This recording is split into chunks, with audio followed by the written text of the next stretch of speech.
molt ferma.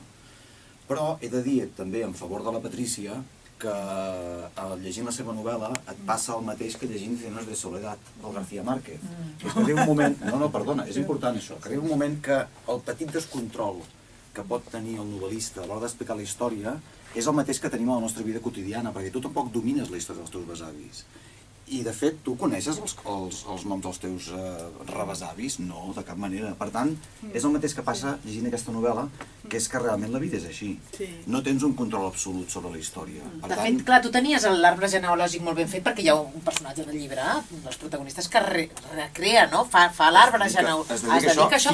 Dibuixant-me les mamelles, ens va dir la Cristina. A tota la família. A les dones va dibuixant, segons el volum de la mamallamenta, va dibuixant. Això tu quan vas fer el teu arbre genealògic també ho vas fer? Les mamelles allà situades o no? No, el meu. Sí, el teu per escriure el llibre. Per escriure. També els hi posaves mamelles a les... Sí, esclar. Sí, tinc un arbre genealògic. He estat a punt de portar, però no el portis perquè és però tinc un arbre genealògic. Molta gràcia, això. O sigui, hi ha 8 branques i a cadascuna existeixen 2 o 3 femelles amb una grandària de pitram més important o menys important. Com més important era, tot això és simbòlic, és molt homèric, però com més important era, més fertilització havia tingut i com menys, doncs, més introspecció. Però en general hi havia unes mamelles importants.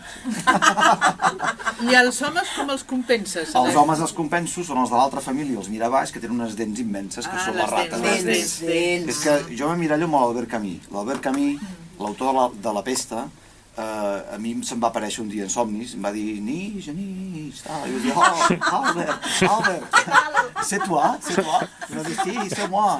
I a partir d'ara, tu què faràs és convertir en persones totes aquelles rates que jo tinc a La Pesta, i ara seran unes persones. I llavors vaig crear la família dels Mirabaix. Vaig aixecar a les 5 del matí i vaig començar a dibuixar dentetes al costat de les mamalletes. Bé, què? Té una conya el Genís, que no vegis. Tu riu. Bueno, això és una bona propaganda pel llibre, No. Escolta, que és de veritat això que ens acabes d'explicar. El que se'm va aparèixer a l'Albert. El somni. El somni. Sí que és veritat, sí, molt més del que et penses. Ai, mare. Que hi ha somnis, hi ha uns somnis i tant, reveladors. Vinga, última proposta de l'Emma Xalà.